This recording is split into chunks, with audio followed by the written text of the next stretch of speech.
बल्कि इतिहास में पहली बार 3100 रुपये प्रति क्विंटल धान खरीदी की व्यवस्था की। हिंदू मुसलमान के बारे में जब भी बात होती है, आपने अपने विचार कभी भी उस पर खुलकर नहीं रखे। आपने समन्वय के साथ में छत्तीसगढ़ में विकास किया, पर आज देश में इस विषय पे बेहद चर्चाएं हैं। आप इस पूरे विषय को किस प्रकार देखते हैं? क्योंकि बात हो रही है हमारी संपत्ति उन्हें आधी रूप में दे दी जाएगी। फिर वो यात्रा प्रारंभ हुई और मुझे लगता कि वो दौर था संघर्ष का। सत्ता में आने की कल्पना ही नहीं थी। आप डॉक्टर रहे हैं और नौतपा चालू हो चुका है छत्तीसगढ़ में, कि क्या हमारे छत्तीसगढ़ की जनता को हीट स्ट्रोक से बचने के लिए करना चाहिए? मुझे लगता है कि हम सबको सावधानी रखनी चाहिए। ज़्यादा से ज़्यादा पानी पीना, ज़्यादा से ज़्यादा नींबू और नमक, इलेक्ट्रॉल यदि यूज़ कर सकें तो इलेक्ट्रॉल पानी पीने की भी ज़रूरत है। आपने आयुर्वेदिक डॉक्टर के रूप में पढ़ाई की, वो कंप्लीट होने के बाद आपका राजनीति में आना, और वो भी उस समय जब भाजपा की कोई सीट शायद उस समय नहीं हुआ करती। मेरी इच्छा राजनीति में आने की नहीं थी कभी। मैं छात्र जीवन में राजनीति में बहुत कभी सक्रिय नहीं था, कॉलेज में भी सक्रिय नहीं था। अटल जी के वो शब्द थे राष्ट्रीय अध्यक्ष बनने के बाद, उनका पहला मार्गदर्शन मिला, अंधेरा छटेगा, सूरज निकलेगा, कमल खिलेगा।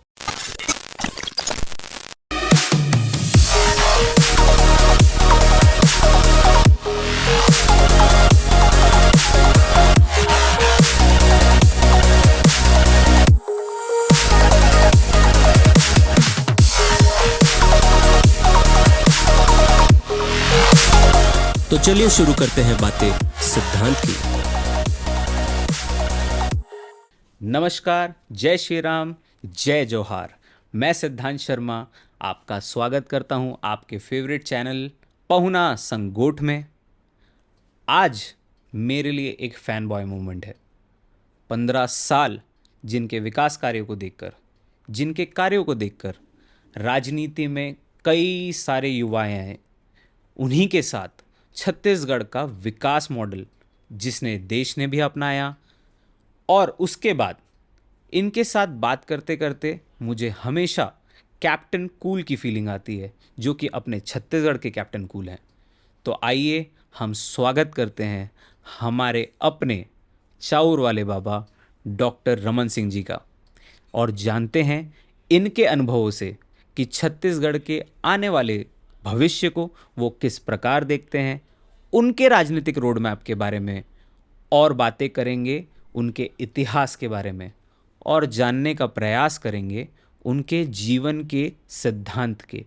तो चलिए शुरू करते हैं बातें सिद्धांत की।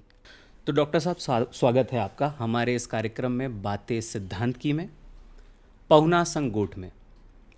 मेरा पहला सवाल मेरे फ़ैन बॉय मूवमेंट के साथ चालू होता है। फ़ैन बॉय मूवमेंट इसलिए मैं कह रहा हूँ क्योंकि जब हमें पता लगा, आपका समय हमें मिला, और दुर्भाग्य से मेरी तबीयत हीट स्ट्रोक की वजह से 2 दिन से ख़राब हो गई, बट ये मैं मिस आउट नहीं करना चाहता था कि आपके साथ मुझे कुछ देर भी बैठने का अवसर अगर मिले तो अपने आप तबीयत ठीक हो गई, शायद पानी का सेवन ज़्यादा कर लिया, जो भी नुस्खे होते थे वो अपनाए।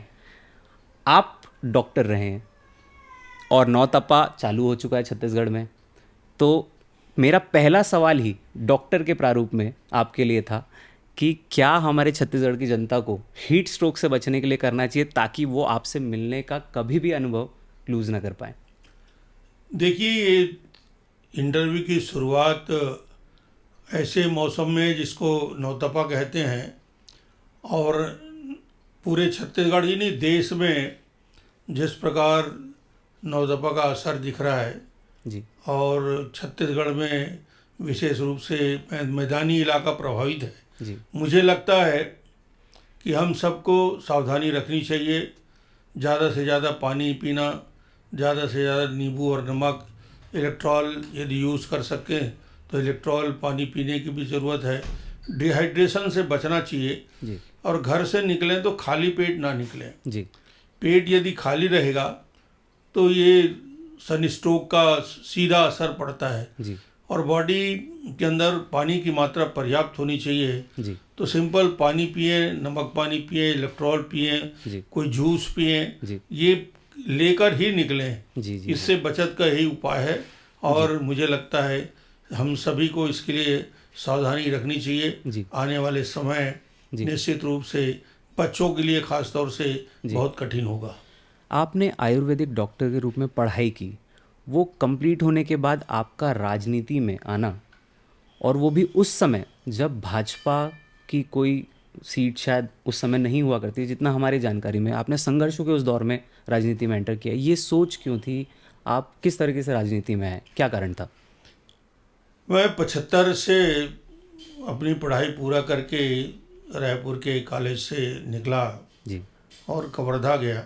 जी वो 75, 76, 77 का दौर काफ़ी उथल पुथल का था देश में। जी और ये दौर था जिस दौर में प्रजातंत्र को कुचला गया, जी उसी दौर में आपातकाल लगा, जी पूरे हिंदुस्तान को जेल बना दिया गया।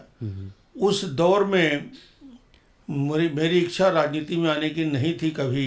जी मैं छात्र जीवन में राजनीति में बहुत कभी सक्रिय नहीं था, कॉलेज में भी सक्रिय नहीं था। जी मगर चुनौतियां जब आई जी और जयप्रकाश का वो दौर चला, जब हम लोग छात्र थे, संपूर्ण क्रांति का आंदोलन, जी जयप्रकाश जी के उस आंदोलन से प्रभावित होके जी और हमारे राष्ट्रीय नेता अटल बिहारी वाजपेयी जी के आह्वान पे जी उनका वो अवसर मेरे जीवन भर याद रहेगा। जी क्योंकि मैं युवा मोर्चा में काम शुरू किया 75-76 के बाद, जी और 80 का समय जी जो मुझे लगता है कि एक महत्वपूर्ण पड़ाव था मेरे जीवन में, जी जब मैं पार्षद बन चुका था हम्म, और बॉम्बे में भारतीय जनता पार्टी का जनता पार्टी से विलय के बाद जी पहला अधिवेशन हो रहा था, जी जिसमें माननीय अटल बिहारी वाजपेयी जी को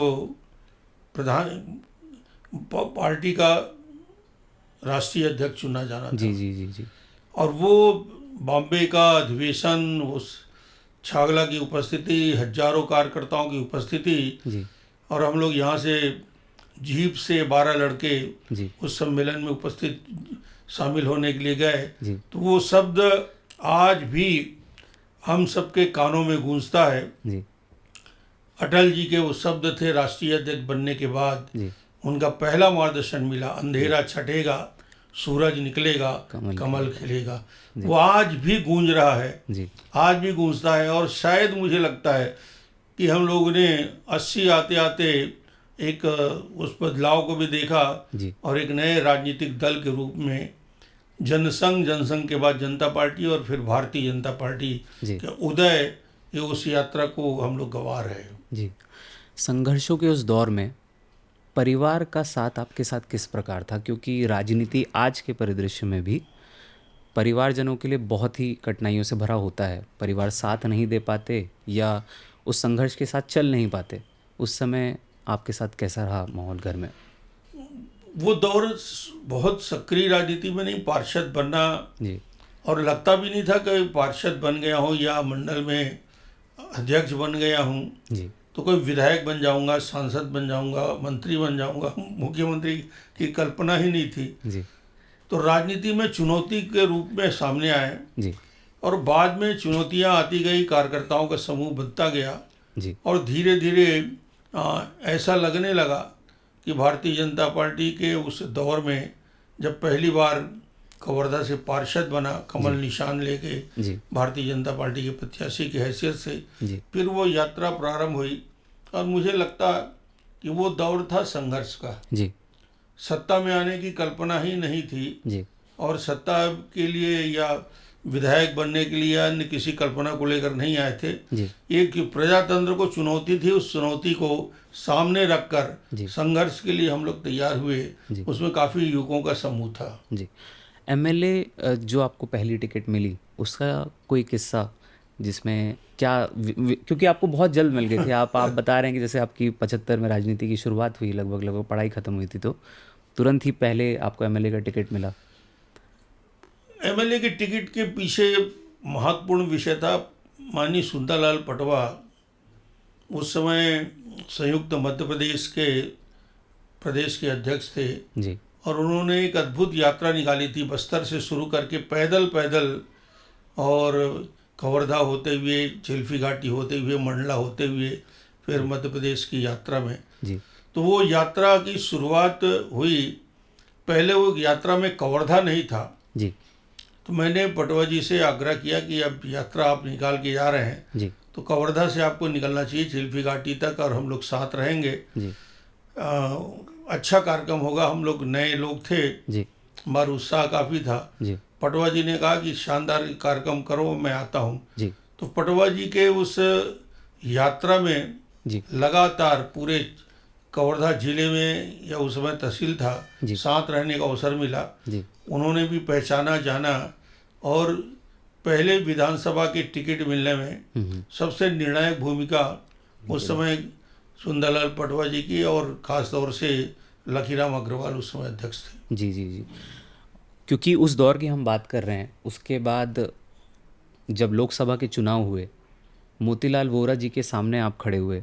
राजनांदगांव के आप पर्यवेक्षक और प्रभारी भी थे उस समय, और जब उस समय चुनाव हुआ करते थे तो ये मान लिया जाता था कि सिर्फ चुनाव, आप ही के शब्द भी हैं कुछ इंटरव्यूज़ में, कि हम अच्छे से लड़े, ये प्रयास रहता था। और उस समय आपको टिकट मिली, आपने इच्छा भी जाहिर की कि अगर मुझे मिलती तो हम अच्छे से लड़ेंगे। वो जीत का अंतर आपने किस तरीके से तय किया? वो एक बड़ा कठिन दौर था, और कठिन दौर इसलिए था कि मैं विधानसभा चुनाव हार चुका था जी कवर्धा में। कवर्धा का जी और विधानसभा चुनाव हारने के बाद मेरी कल्पना नहीं थी कि तत्काल में कोई 5 साल चुनाव लड़ूंगा। जी इसलिए जब भोपाल में बैठक हुई और बात हुई, जी तो कुशाभाऊ ठाकरे जी, लखीराम जी ने तय किया कि राजनांदगांव जिले के चुनाव की दृष्टि से मुझे पर्यवेक्षक बना दिया जाए, जी जी जी ताकि मैं कोऑर्डिनेशन बेहतर कर लूं, और कोई भी प्रत्याशी चुनाव लड़ेगा जी तो 3-4 महीना पहले मुझे तैयारी का समय मिला। जी तो मुझे पर्यवेक्षक के रूप में घोषित किया गया। जी मैं पूरे जिले घूमता रहा। जी जी राजनांदगांव में घूमने के बाद मुझे एहसास हुआ कि वातावरण कांग्रेस के पक्ष में नहीं है, जी और एक बेहतर वातावरण पूरे राजनांदगांव जिले में दिख रहा है। जी मगर मैं अपनी इच्छा व्यक्त नहीं कर सकता था, क्योंकि राजनांदगांव के लोकसभा के बहुत सारे प्रत्याशी हो गए, जी और प्रत्याशियों की सबकी अपनी अपनी इच्छा थी। जी करीब करीब 6-7 दावेदार थे। जी अंत में मुझे लगता है कि कुशाभाऊ ठाकरे को लगा जी कि ये चुनाव, चूँकि एक महत्वपूर्ण व्यक्ति के खिलाफ लड़ना था, जो गवर्नर भी रहे, जी जो मुख्यमंत्री भी रहे, जी। और बड़ी चुनौती थी कि वो कभी राजनीतिक जीवन में पराजित नहीं हुए थे। जी वोरा जी का एक व्यापक व्यक्तित्व भी था, जी बहुत अच्छे व्यक्ति भी थे। जी तो उनके सामने कोई चुनाव में चुनौती बन के खड़ा हो, जी तो मुझसे प्रश्न किया गया, तुम चुनाव लड़ सकते हो? मैंने एक ही जवाब दिया था कि मैं बेहतर से चुनाव लड़ सकता हूँ, जी जी और चुनाव यदि हारे या जीते जी। हैं उसके बाद भी मैं बेहतर काम करता रहूँगा। जी जी इसलिए यदि पार्टी तय करती है तो मैं चुनौती को लेने के लिए तैयार हूँ। जी और सभी कार्यकर्ताओं ने मेहनत किया। जी वो चुनाव में जीता। जी जीतने के बाद जैसे ही मैं दिल्ली पहुँचा, जी कुशाभाऊ ठाकरे ने ले जाकर माननीय अटल बिहारी वाजपेयी जी से परिचय कराया जी कि ये डॉक्टर रमन है, जी तो राजनांदगांव लोकसभा वोरा जी के खिलाफ जीत के आया है। जी उसी समय माननीय अटल जी की बात सुन के जी और उनको जो उत्साहित किया मुझे जी कि तुम्हें पहले भी हमने टिकट की घोषणा कर दी थी, जी उस समय राजनांदगांव लोकसभा टिकट जी मुझे देने के बाद जी ये तय हुआ क्या इस लोकसभा के टिकट में विद्याचरण शुक्ला जी को लड़ाया जा सकता है। जी जी जी और वो शर्त थी, उन्होंने कहा कि मैं निर्दलीय लड़ूंगा, जी और हम सबके कार्यकर्ताओं की इच्छा थी कि सिंबाल से कोई लड़ता है जी तो मैं अपना टिकट वापस कर दूंगा। जी जी जी तो मैंने कहा एक ही शर्त है हमारी कि सिंबाल से कोई लड़े। पार्टी में प्रवेश होना। अंत में शुक्ला जी सिंबाल से लड़ने को तैयार नहीं हुए, और फिर मुझे वापस टिकट मिला तो अटल जी ने कहा तुम ही हो जो टिकट वापस भी लेने के लिए तैयार हो गए थे। जी जी तो मुझे लगा कि निश्चित रूप से उनके मन में बात है जी और मैं उनके मंत्रिमंडल में शामिल हो गया। जी। कुशाभाऊ ठाकरे, सुंदरलाल पटवा जी, लखीराम अग्रवाल जी, हमारे पार्टी के पितृपुरुष माने जाते हैं ये सारे, अटल बिहारी वाजपेयी जी। पर आपके राजनीतिक गुरु कौन रहे?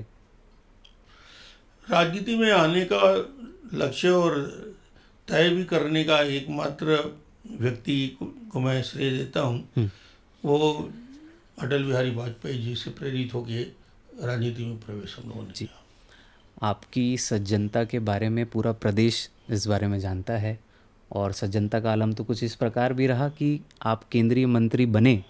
पता नहीं आपको पता था कि नहीं उस बारे में, क्योंकि आपके कपड़े भी तैयार नहीं थे, जो हम लोग ने कुछ इंटरव्यूज़ में भी देखा है। और सज्जनता का विषय ऐसा आता है कि कांग्रेस के द्वारा एक मंत्री के द्वारा, एक नेता के द्वारा आपको उस समय कोट दिया गया और आप उस कोट को पहन के शपथ लिए, और वो आज भाजपा में हैं, पर उस समय नहीं, कोर्ट का विषय नहीं था वो।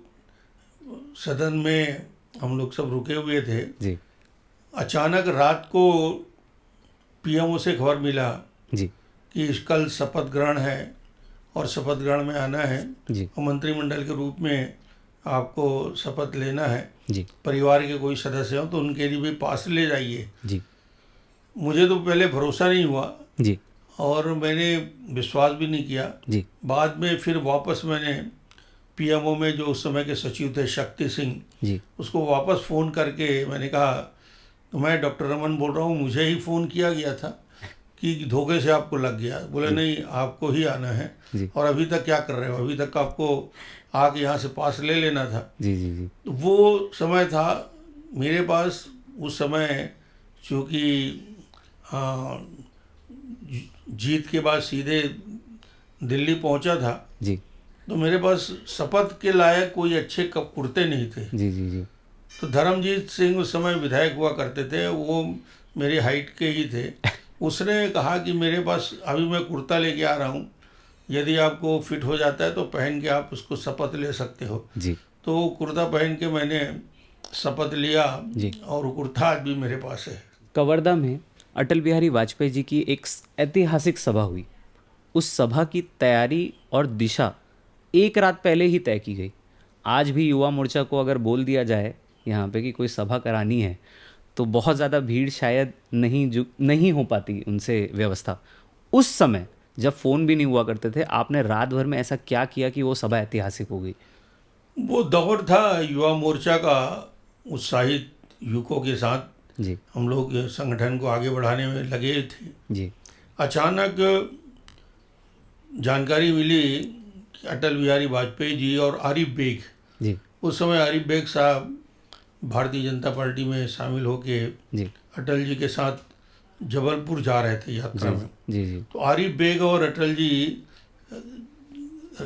कवर्धा पहुँचे, जी उनकी गाड़ी ख़राब हो गई। उस समय उनके पास एम्बेसडर थी, तो एम्बेसडर को रिपेयर करने के लिए उनको रात रुकना कवर्धा में आवश्यक हो गया। जी तो वो जब पता चला हम लोग को, तो हम लोग वहाँ पहुँचे 9 बजे रात में जी जी और सबने नमस्कार किया, फ़ोटो वगैरह लिए। जी और अचानक हम लोगों के मन में ये आया कि आप कब निकलने वाले हैं जी वापस? जी बोले मैं कल सुबह निकल जाऊंगा 7 साढ़े 7 बजे जी चाय पी के, और काफ़ी देर बात करते रहे। जी तो मैंने उनसे आग्रह किया क्या ये संभव है कि जाते जाते आपकी एक छोटी सभा महावीर स्वामी चौक, जी कवर्धा का चौक काफ़ी प्रसिद्ध रहा है, जी वहाँ पे एक सभा हो जाए आरिफ बेग साहब और आपका। जी बोले मैं 7:30 बजे जा रहा हूँ। और क्या 7:30 बजे सुबह किसी शहर में संभव है कि सभा हो जाए? जी तो मेरे मुंह से निकला कि भयानक सभा होगी सर। तो जब अटल जी ने सुना भयानक, जी तो आरिफ बेग की तरफ देखने लगे, मुस्कुरा के बोलो देखो ये तो भयानक सभा करने वाला है, जी तो भयानक सभा में कौन जाएगा? जी फिर बोले कि तुम लोग सुबह 7 बजे क्या करोगे? जी तो मैं कहा नहीं सर, आप आइए और यदि वो मैदान भरा नहीं होगा तो आप वहाँ से निकल जाना, रास्ता आपका वही है। जी जी यदि आपको जबलपुर जाना है जी। तो उस चौक से होके ही निकलना है। जी तो यदि वो मैदान भरा नहीं होगा तो आप रुकना मत, सीधा निकल जाना। जी और यदि मैदान में लोग दिखेंगे तो आप 5 मिनट रुक जाइए। जी बोले चलो देखते हैं सुबह। जी पूरी रात हम लोग माइक लेके आसपास कवर्धा वार्डों में जी अनाउंस करते रहे। दूसरा साधन नहीं था उस समय। जी आसपास के गांव में भी चक्कर लगा के रात भर घूमते रहे। जी मगर आश्चर्यजनक रूप से अटल जी का नाम और आरिफ बेग का नाम बड़ा नाम रहा जी। है, आज नहीं हमेशा।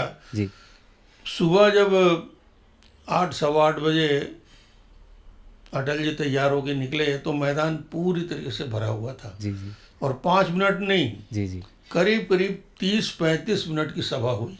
बड़ी वो सभा शायद मेरे जीवन का जी जी जी सबसे सुबह की सभा है जी और जीवन में कभी ना भूलने वाली सभा। कवर्धा वाले भी नहीं भूलते। जी एक अडवाणी जी की रात को 12 बजे की सभा और अटल जी की सुबह की सभा, जी वो हमारे जीवन में, हम सब युवकों के मन में जी आज भी बसा हुआ है। जी। हमारे देश के आदरणीय प्रधानमंत्री नरेंद्र मोदी जी के साथ आपकी पहली मुलाकात के बारे में कुछ बताइए।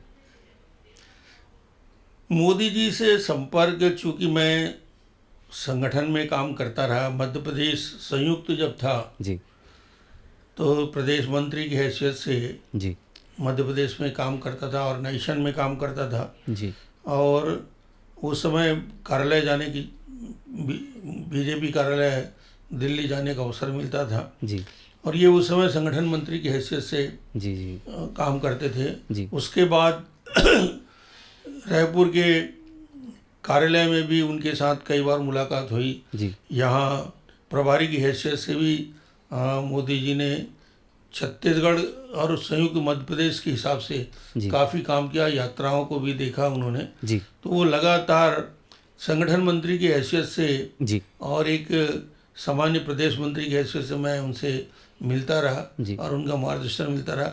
जब मुख्यमंत्री बन गए जी तो फिर लगातार कभी दिल्ली में मुलाकात, कभी गुजरात जाके मुलाकात, जी। कभी उनका यहाँ आगमन होता रहा। अजीत जोगी जी हमारे प्रदेश के पहले मुख्यमंत्री रहे।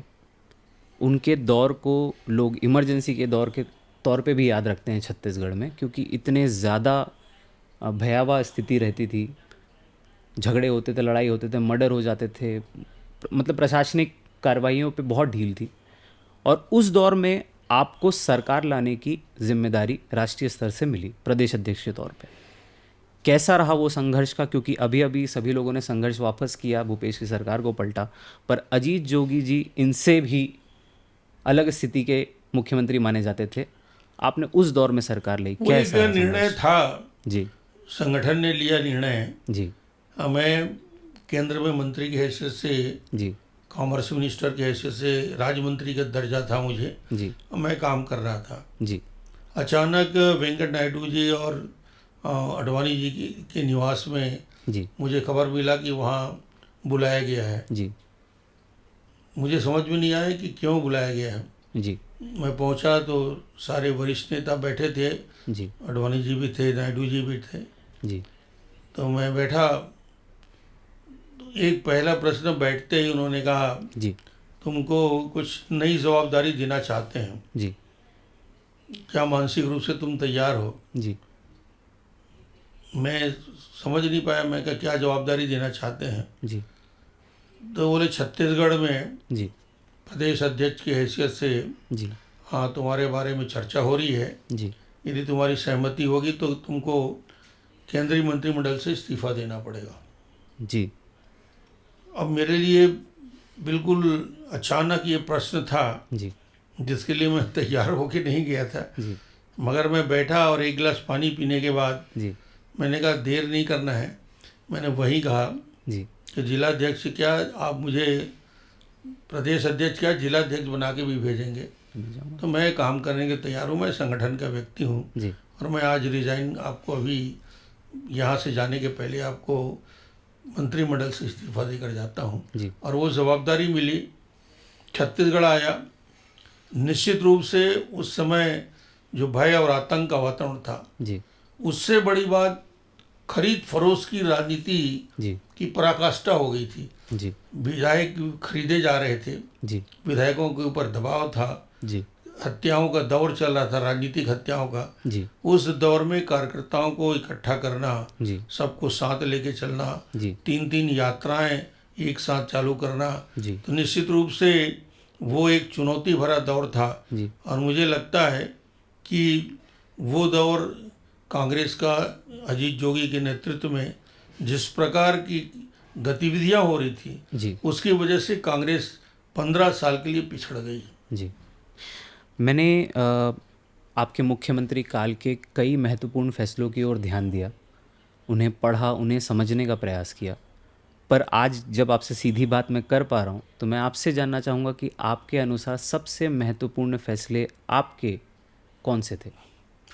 देखिए, 15 साल एक लंबा वक्त होता है, जी और राजनीति में मुख्यमंत्री का दायित्व, वो भी छत्तीसगढ़ जैसे चुनौतीपूर्ण राज्य में, जी जहाँ पलायन था, जी जहाँ भुखमरी थी, जहाँ गरीबी का संकट था, जी जहाँ डेवलपमेंट के लिए बहुत सारी उम्मीदें जगी हुई थी। जी इन सारे मुद्दों को लेकर जब चीफ मिनिस्टर की हैसियत से आज मैं जी वो 15 साल की यात्रा को वापस देखता हूँ जी कि मेरा कौन सा निर्णय था जी जिस पर आज भी छत्तीसगढ़ का बच्चा बच्चा मुझे याद करता है, जी और आज भी बस्तर से सरगुजा तक जी उस योजना की गूंज न केवल बस्तर में है, जी बल्कि हिंदुस्तान के किसी गांव में भी जाता हूं, किसी प्रदेश में जाता हूं, जी तो डॉक्टर रमन की एक पहचान बनी। जी वो चाउर वाले बाबा की जो छवि बनी, जी 1 रुपया किलो चावल, 70 लाख परिवारों को राशन की व्यवस्था, जी। नमक की व्यवस्था, चना की व्यवस्था। जी मुझे लगता है कि राजनीतिक जीवन में बहुत सारे काम किए, जी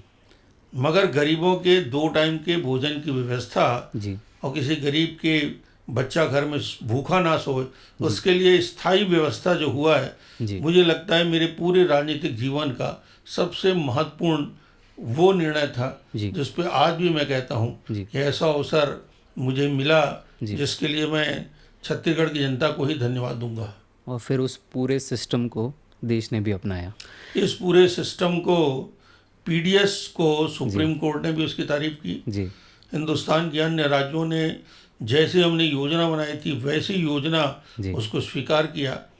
केंद्रीय स्तर में दिल्ली के अंदर, प्रदेश के अंदर मुख्यमंत्री के नाते जी जब हमारी मुख्यमंत्रियों के साथ बैठते थे जी और प्रधानमंत्री जी के साथ चर्चा होती थी, जी तो छत्तीसगढ़ की पीडीएस का प्रेजेंटेशन करने का अवसर मिलता था, जी छत्तीसगढ़ की उन योजनाओं का। और उसके बाद न केवल पीडीएस जी बल्कि एक ऐसा शानदार सिस्टम तैयार किया, जी प्रोडक्शन, प्रोक्योरमेंट, डिस्ट्रीब्यूशन। जी पैडी जो है, धान है, छत्तीसगढ़ का केवल पैदावार नहीं है, जी ये हमारी जीवन पद्धति है, ये हमारा संस्कार है, हमारे जीवन में है, ये हमारे मरण में है। जी। सवेरे दोपहर शाम 3 बार खाते हैं हम चावल।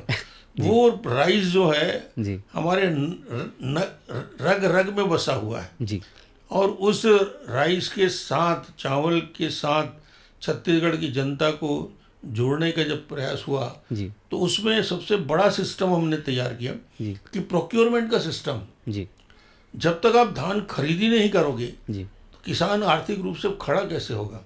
तो सबसे बड़ा सिस्टम, हर सोसाइटी में धान खरीदने के लिए मिनिमम सपोर्ट प्राइस, उस कंसेप्ट को छत्तीसगढ़ की धरती में उतारने का काम। जी तो पहला तो प्रोक्योरमेंट के लिए सोसाइटी को तैयार किया जी और पूरे की पूरी धान खरीदी की व्यवस्था की। जी फिर उसके बाद दूसरा, इसको मिलिंग कराना, जी उसका स्टोरेज करना, जी और उसके साथ ही साथ एक डिस्ट्रीब्यूशन का नेटवर्क पूरे छत्तीसगढ़ के।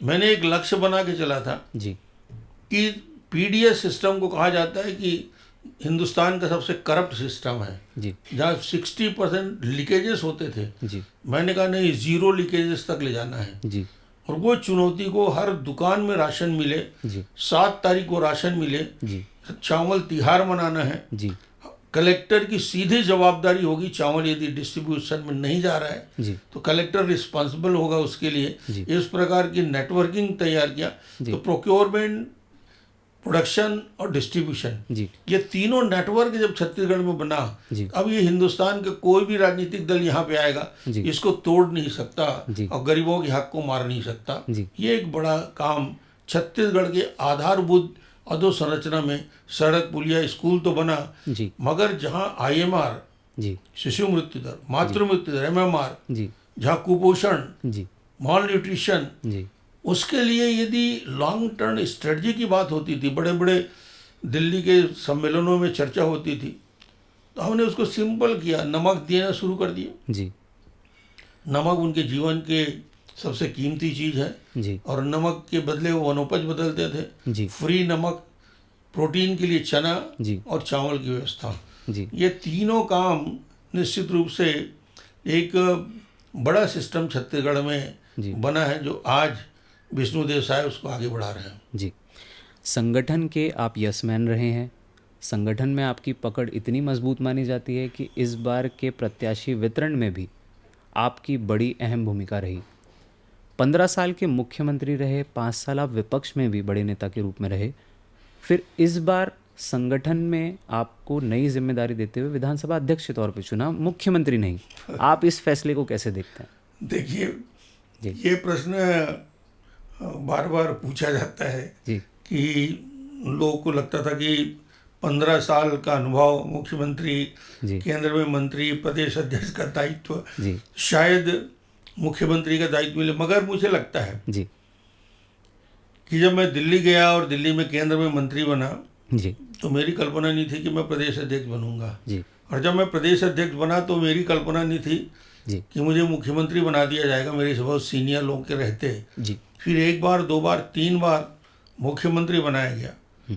अब मुझे जब फिर इस बार चुनौतीपूर्ण काम में सभी कार्यकर्ताओं के मेहनत से सरकार बन गई, जी तो इस बार मुझे एक नया दायित्व दिया गया है स्पीकर का, जी जहां मुझे न केवल पक्ष के बल्कि विपक्ष के विधायकों के साथ, 90 लोगों के साथ जी अपनी टीम वर्क को पूरे छत्तीसगढ़ के आगे बढ़ाने की दिशा से काम करना है। जी। तो मुझे तो बड़ा हर काम में मज़ा आता है, आपको एंजॉय करना है।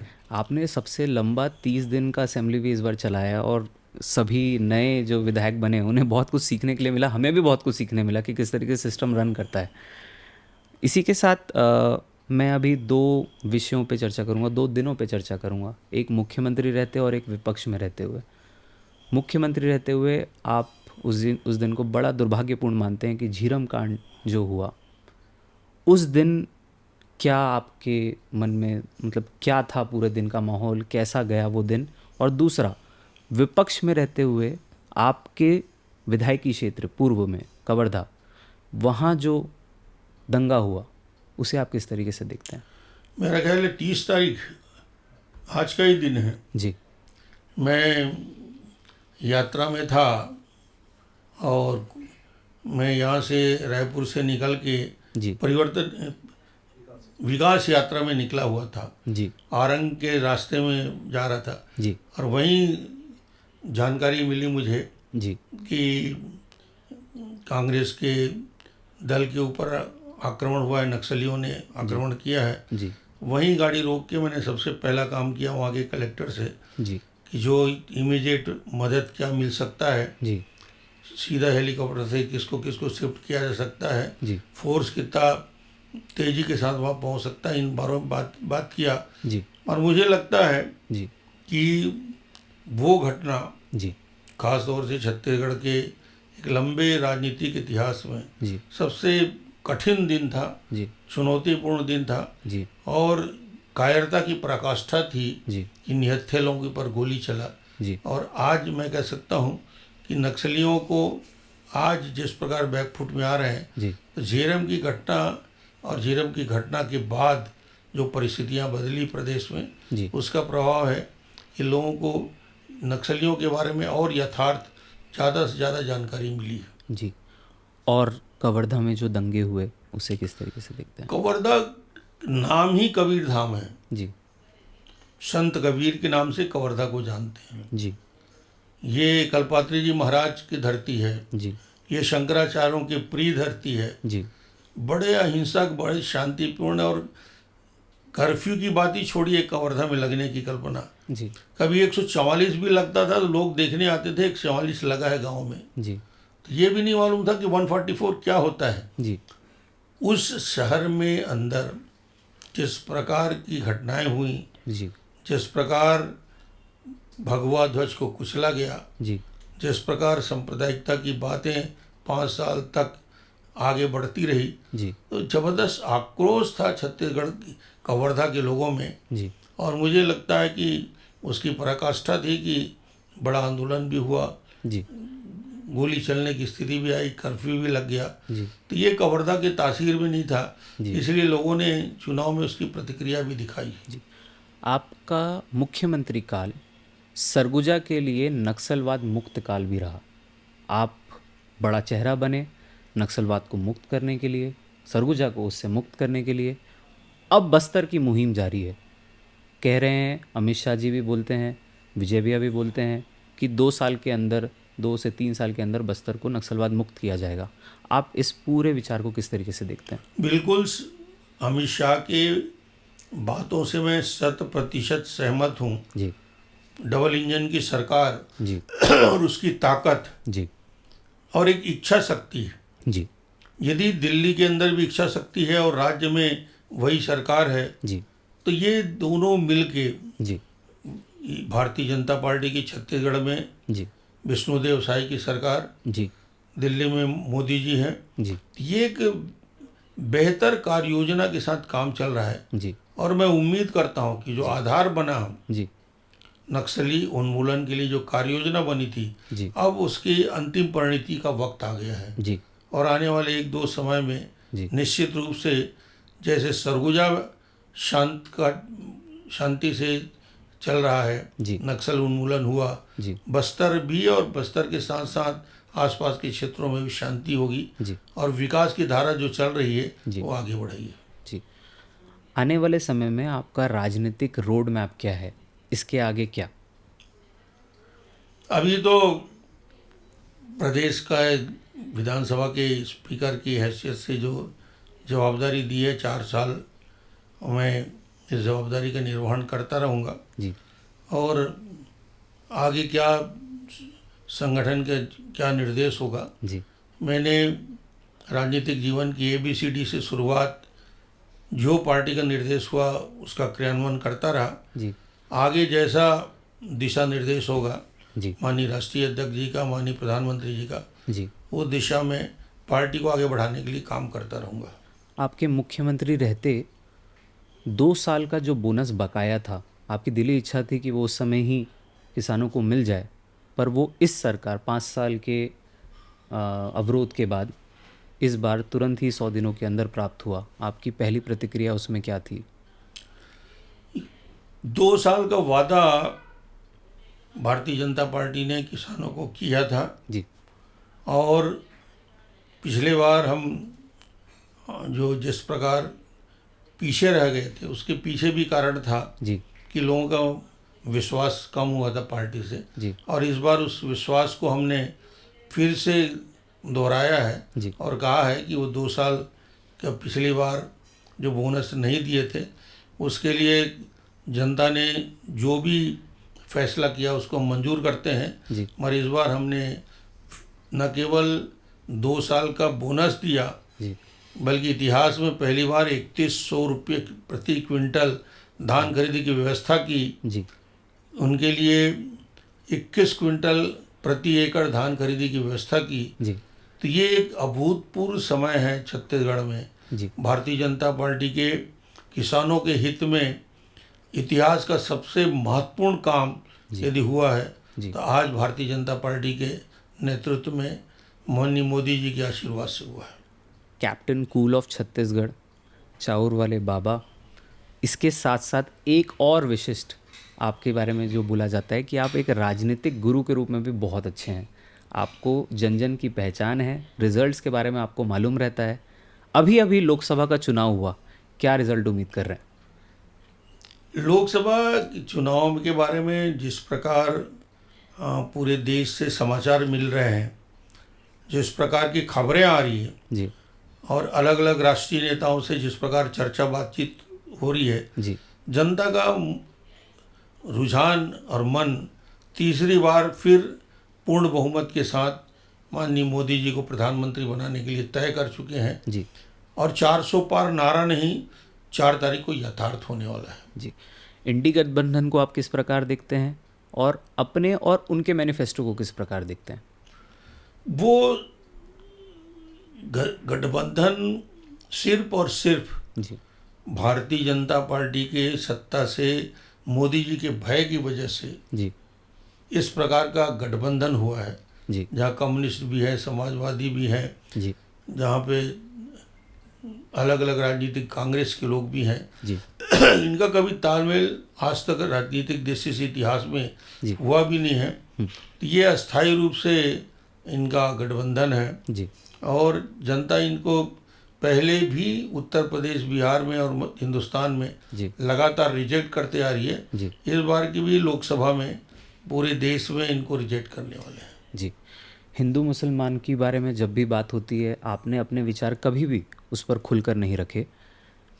आपने समन्वय के साथ में छत्तीसगढ़ में विकास किया, पर आज देश में इस विषय पे बेहद चर्चाएं हैं। आप इस पूरे विषय को किस प्रकार देखते हैं? क्योंकि बात हो रही है हमारी संपत्ति उन्हें आधी रूप में दे दी जाएगी। आप इसे सही मानते हैं? ऐसा कुछ है? कांग्रेस के और कांग्रेस के जो चिंतक हैं, जी जो इनके गुरु हैं, पित्रोदा जैसे लोग हैं, जी जो कांग्रेस की नीतियाँ बनाते हैं, जी उन्होंने संपत्ति के वितरण के लिए अमेरिका में जो पद्धति है उसको हिंदुस्तान में लागू करने की वकालत की है। जी पैतृक संपत्ति का अधिकार जी उनके वारिस को नहीं मिलकर जी 55% केंद्र सरकार उसको अधिग्रहण करेगी जी और सिर्फ 45% उसका जितना जमीन है, बैंक है, जितने उसके पास पैसे हैं, जी उसका 55% सरकार। ये कहीं अमेरिका की पद्धति हो सकती है, जी पर ये कांग्रेस को समझना चाहिए जी कि हिंदुस्तान में ये पद्धति नहीं चलेगी। जी हिंदुस्तान की जड़ें गहरी है जी और यहाँ परंपरागत रूप से परिवार का इतना मजबूत पकड़ है जी। कि इसको कोई स्थाने बाने को तोड़ नहीं सकता। रायबरेली से इस बार राहुल गांधी जी लड़ रहे हैं। उनकी पैतृक सीट मानी जाती है, उनके परिवार की सीट मानी जाती है, पर भाजपा उसे इस तरीके से नहीं देखती। क्यों? नहीं, किसी की पैतृक सीट कुछ होती नहीं, जी तो जनता का निर्णय होता है, जी जनता तय करती है। जी पिछले बार अमेठी की पैतृक सीट से उनको भागना पड़ा, जी इस बार भी वो भाग गए। जी पिछले पराजय का देख चुके हैं, जी तो मुझे नहीं लगता कि कोई सीट, जी इंदिरा गांधी को भी लोगों ने हराया। जी अच्छे अच्छे राजनीतिज्ञ पूरे देश के अंदर हैं, जी वो सब पराजित होते हैं अवसर पे। जी तो जनता का निर्णय बड़ा होता है, जी। नेता बड़ा नहीं होता।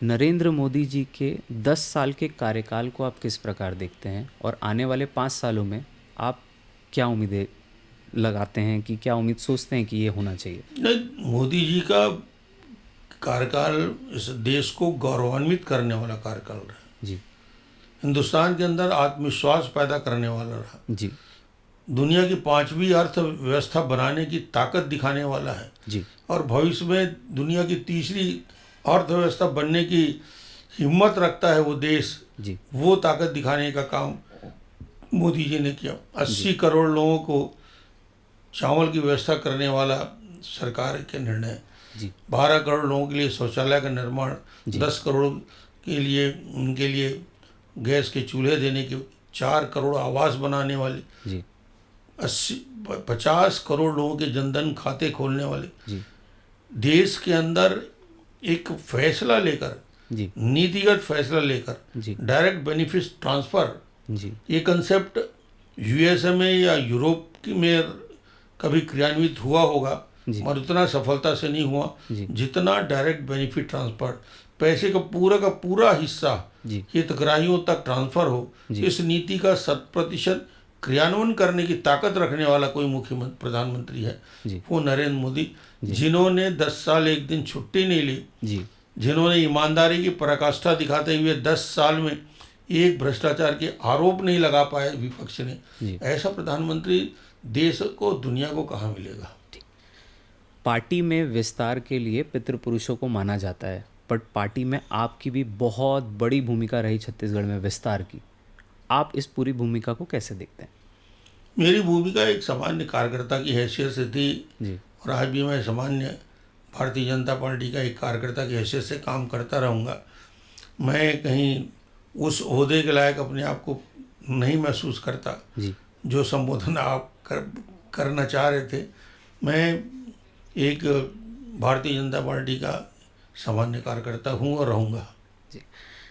आज के दौर के युवाओं को आप क्या संदेश देना चाहेंगे? ऐसे कौन से सिद्धांत हैं जिसके बारे में आप उन्हें बोलेंगे कि ये फॉलो करें और राजनीति में या अपने फील्ड में वो सक्सेस पा सकें, आपने जिसे फॉलो किया हो? देखिए, युवा छत्तीसगढ़ का युवा हो या देश का युवा हो, जी बहुत अच्छा कर रहा है। जी मैं युवकों से कभी निराश नहीं हुआ। जी जो हर पीढ़ी होती है, मेरा खुद का बहुत स्पष्ट सोच रहा है, जी हर जो पीढ़ी आती है दूसरे पीढ़ी से बेहतर होती है। जी हमारे बाद जो पीढ़ी आ रही है वो हमसे बेहतर काम करके दिखा रही है और दिखाएगी। जी इसलिए मैं 100% आशान्वित हूँ इस देश और छत्तीसगढ़ के जी उस नई पीढ़ी के लिए जिनकी सोच नहीं है, कल्पना नहीं है और उनके अवसर भी नए हैं। जी जब हम लोग पढ़ा करते थे वो फैसिलिटी नहीं थी जो आज है। जी आज मेरे पास आईफोन पे मैं दुनिया की सारी इंफॉर्मेशन 1 सेकंड में इकट्ठा कर सकता हूँ, आज का युवा कर सकता है, उस दौर में नहीं था। जी। तो अब नए संसाधन के साथ युवा लैस है जी और मुझे लगता है जी दुनिया के अंदर भारत को यदि आज सम्मान मिला है तो हिंदुस्तान की युवा शक्ति की वजह से। जी हमारे प्रोफेशनल, हमारे इंजीनियर, हमारे डॉक्टर, हमारे वैज्ञानिक आज दुनिया के अंदर यदि सम्मान की दृष्टि से व्यवसायी सबका यदि सम्मान है तो यूथ फोर्स की वजह से। जी। और उस यूथ से हम सब इस देश को जो विश्व गुरु के उस सर्वोच्च स्थान में पहुंचाने की कल्पना करते हैं जी। तो इनकी भूमिका महत्वपूर्ण रहेगी। तो आप थे हमारे और आपके डॉक्टर रमन। मैं उम्मीद करता हूँ कि मेरे सारे युवा साथियों को, मेरे सारे श्रोताओं को, मेरे पॉडकास्ट के माध्यम से सभी जुड़े हुए सब्सक्राइबर को कि आज इनके जीवन से हम सभी को बहुत कुछ सीखने मिला होगा। जो राजनीति में आज के दौर में आ रहे हैं उन्हें भी इनके पूरे राजनीतिक जीवन से, एक लंबे अनुभव से, बहुत सारे सिद्धांतों के साथ उनके जीवन में एक बड़ा बदलाव होगा, एक गेम चेंजर होगा। मैं इसकी उम्मीद करता हूँ। इसी के साथ हम सभी डॉक्टर रमन सिंह जी के साथ इस पॉडकास्ट को शायद आगे भी जारी रखेंगे, कुछ नए सवालों के साथ, एक नए दौर के साथ, एक नए राजनीतिक सफ़र के साथ। इसी के साथ आप सभी को मेरा नमस्कार। जय श्री राम, जय जौहार।